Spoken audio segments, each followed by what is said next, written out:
नमस्कार दोस्तों, Saraswati science classes एवं कृषि विज्ञान संस्थान शिक्षक कॉलोनी बहरोड में आपका स्वागत है।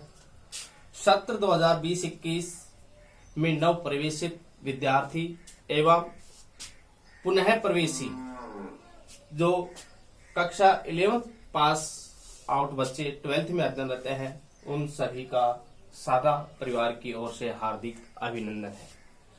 दोस्तों, आज हम ऑनलाइन क्लास प्रारंभ कर रहे हैं। हमारे देश में जो महामारी चल रही थी, जिसके कारण से विद्यालय समय पर नहीं खुल पा रहे हैं, तो समय को ध्यान में रखते हुए संस्था के द्वारा ऑनलाइन क्लास आज से प्रारंभ की जा रही है। दोस्तों, पिछली कक्षा चैप्टर में हमने फल उत्पादन का महत्व, वर्तमान स्थिति एवं भविष्य के बारे में अध्ययन किया था।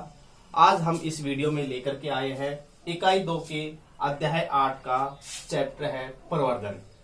देखिए, इस चैप्टर के अंतर्गत हम अध्ययन करेंगे कि प्रवर्धन क्या होता है, ये प्रवर्धन किस कारण से होता है, इसके क्या परिणाम होते हैं, कौन कौन किसके द्वारा ये प्रसारण होता है, जो प्रवर्धन होता है, प्रसारण होता है, तो इसके जो कारण होते हैं, द्वारा होते हैं, वो कौन कौन से तरीके हैं जिसके द्वारा पेड़ पौधों का प्रवर्धन होता है। तो आज हम इसके बारे में अध्ययन कर रहे हैं कि प्रवर्धन क्या है, इसकी परिभाषा क्या है। कि देखिए, पौधों की संख्या में जो सतत बढ़ोतरी होती है, पौधों की संख्या में सतत बढ़ोतरी करने की क्रिया को पादप प्रसारण या प्रवर्धन कहते हैं। देखिए, ये इसकी परिभाषा है, डेफिनेशन है कि पौधों की संख्या में सतत बढ़ोतरी करने की क्रिया को पादप प्रसारण या प्रवर्धन कहा जाता है। इसे बीज द्वारा, वानस्पतिक द्वारा और उत्तक संवर्धन के द्वारा भी प्रसारण किया जा सकता है। देखिए दोस्तों, बीज द्वारा जो प्रसारण होता है, जिसे हम लैंगिक प्रसारण कहते हैं। वानस्पतिक प्रसारण होता है, जिसको अलैंगिक प्रसारण कहते हैं। केवल जो वानस्पतिक भाग से ही पेड़ पौधों की संख्या में वृद्धि होती है, वो वानस्पतिक प्रवर्धन कहलाता है। बीज द्वारा, केवल बीजों के द्वारा ही जिसकी संख्या में बढ़ोतरी की जाती है। उत्तक संवर्धन होता है, टिश्यू कल्चर जिसको कहा जाता है। तो ये 3 इसके माध्यम होते हैं कि कौन कौन से माध्यम से पेड़ पौधों का संवर्धन किया जाता है। तो हमारी जो परिभाषा निकल के आ रही है, जो डेफिनेशन है कि प्रवर्धन किसे कहते हैं, किसके द्वारा प्रवर्धन होता है, तो पौधों की संख्या में सतत बढ़ोतरी करने की क्रिया को पादप प्रसारण या प्रवर्धन कहते हैं। इसे बीज द्वारा, जिसको लैंगिक प्रसारण कहते हैं, वानस्पतिक, अलैंगिक प्रसारण और उत्तक संवर्धन, ये 3 तरीकों के माध्यम से प्रवर्धन होता है।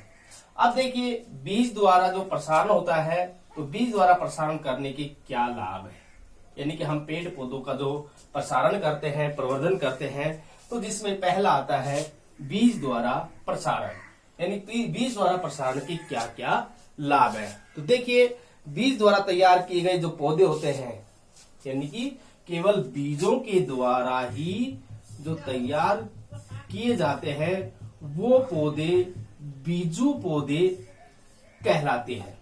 क्या कहलाते हैं? बीजू पौधे कहलाते हैं। यानी कि जो बीज द्वारा तैयार किए जाते हैं, ऐसे पौधों को बीजू पौधे कहते हैं। अब इसके द्वारा जो प्रसारण होता है, बीज द्वारा जो प्रसारण होता है, इसकी क्या लाभ है। अब देखिए, हम लाभ के बारे में जो चर्चा करें कि इसके अनेक लाभ होते हैं, कि बीज द्वारा प्रसारण के निम्न लाभ होते हैं, जिसमें पहला होता है कि कम खर्च व आसानी से पौधे तैयार हो जाते हैं, कि भाई खर्चा भी कम लगता है और आसानी से पौधा प्राप्त होता है बीज द्वारा। दूसरा लाभ होता है कि बीजू पौधे विभिन्न जो जैविक व अजैविक तनाव होता है उसको सहन करने की ज्यादा क्षमता होती है। वो जैविक और अजैविक जो तनाव होता है उसको सहन करने की क्षमता होती है। वो इस तनाव को सहन करने में सक्षम होते हैं। तीसरा लाभ है कि जो प्रसारण की जो सरल विधि है, बीजू पौधे होते हैं तो प्रसारण की सरल विधि है, तो वो पौधे दीर्घ आयु वाले होते हैं। यानी कि जो पौधे बीज के द्वारा तैयार होते हैं तो उनकी जो आयु होती है वो एक लंबी आयु होती है, दीर्घ आयु होती है। तो ये इसके लाभ होते हैं। चौथा लाभ होता है प्रजनन कार्य या किस्म सुधार बीज द्वारा ही किया जा सकता है। यानी कि हम किस्मों के अंदर सुधार करना चाहें तो यह भी एक संभव होता है। तो प्रजनन कार्य में आसानी होती है और किस्म सुधार में भी आसानी होती है। तो किस्मों के अंदर जो सुधार होता है वो बीजों के द्वारा ही किया जा सकता है। तो इसलिए प्रजनन कार्य वह या फिर किस्म सुधार है वो आसानी से किया जा सकता है। पांचवा लाभ है कि कुछ फलदार वृक्षों में बहुभ्रूणता जैसे नींबू है, जामुन है के कारण बीजू पौधे मातृ वृक्ष के समान गुणों वाले होते हैं। यानी कि जो फलदार वृक्ष होते हैं चाहे वो नींबू का हो, जामुन का हो, तो उन फलदार वृक्षों में बहुभ्रूणता होती है। जो अपने जो मातृ पौधे होते हैं तो मातृ पौधों के समान ही उसमें गुण पाए जाते हैं। और कुछ पौधों में वानस्पतिक प्रसारण नहीं हो पाता है, तो नहीं होता है या आर्थिक दृष्टि से उपयुक्त नहीं होते हैं। तो ऐसे पौधे जैसे पपीता है, फालसा है और या मैंगोस्टीन आदि जो फलदार जो पौधे होते हैं तो उनमें ये उपयुक्त प्रसारण नहीं हो पाता है। तो इसलिए फलदार वृक्षों में बहुभ्रूणता जो मातृ गुण होने चाहिए तो वो गुण उसमें प्राप्त हो जाते हैं। तो इस प्रकार से ये 5 लाभ इस बीज द्वारा प्रसारण के होते हैं। 5 प्रसारण कौन कौन से हैं कि एक तो कम खर्च होता है, आसानी से तैयार हो जाते हैं। दूसरा, बीजू पौधे जैविक व अजैविक जो तनाव होता है उसको सहन करने में सक्षम होते हैं।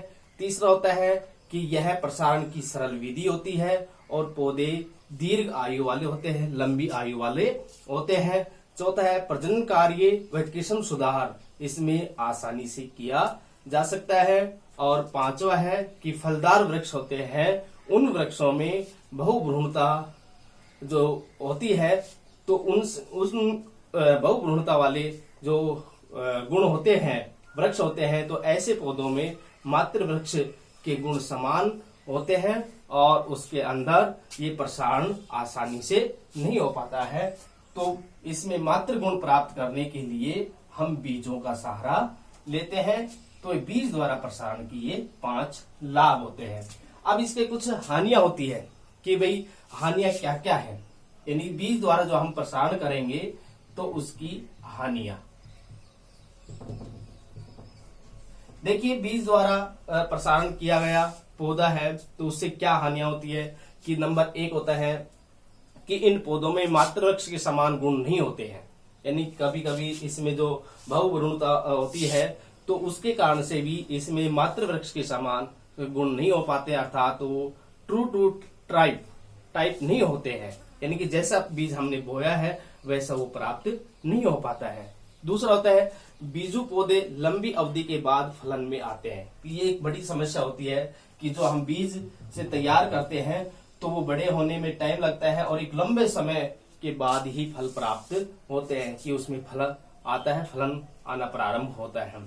तीसरा होता है कि पौधे की जो लंबाई है, आकार है, अधिक होने से प्रवर्धन वे अधिक होता है कि कभी कभी पौधा है वो आकार में बड़ा हो जाता है तो इसलिए उसकी आयु में समय अधिक लगता है और फल लगने में भी समय अधिक लगता है। तो पौधे की लंबाई का आकार है और आकार अधिक होने से प्रवर्धन संभव नहीं होता है या उसमें अधिक खर्चा होता है। चौथा होता है कि कुछ फलदार वृक्ष भी होते हैं जिसके फलदार वृक्षों में बीज नहीं बनते हैं, तो बीज नहीं बनने के कारण भी वो उगाना संभव हो जाता है, असंभव हो जाता है। जैसे मान लीजिए केला है, अनानास है अंगूर है, सहतूत है आदि जो फलदार वृक्ष होते हैं, तो उनके बीज प्राप्त न होने के कारण उन पौधों को प्राप्त नहीं किया जा सकता। तो ये एक समस्या होती है, इनकी ये हानियां होती है। तो दोस्तों ये बीज द्वारा जो प्रसारण होता है इसकी ये 4 हानियां होती है कि नंबर 1, पौधे में मात्र वृक्ष के समान गुण नहीं होते हैं। 2, बीज पौधे होते हैं उसमें लंबी अवधि के बाद फलन आते हैं। तीसरा, लंबाई आकार अधिक होने से प्रवर्धन में अधिक खर्चा लगता है। और चौथा होता है कि बीज नहीं बनने के कारण अनानास, केला, अंगूर, सहतूत आदि के पौधे उगाना संभव नहीं होता है, ये असंभव होता है। तो इस प्रकार से ये हानियां होती है। तो दोस्तों आज के इस वीडियो में इतना ही है, क्योंकि आज शुरुआत है तो आप ये अपने नोट्स तैयार कर लेना और नेक्स्ट वीडियो हम फिर लेकर के आएंगे। धन्यवाद।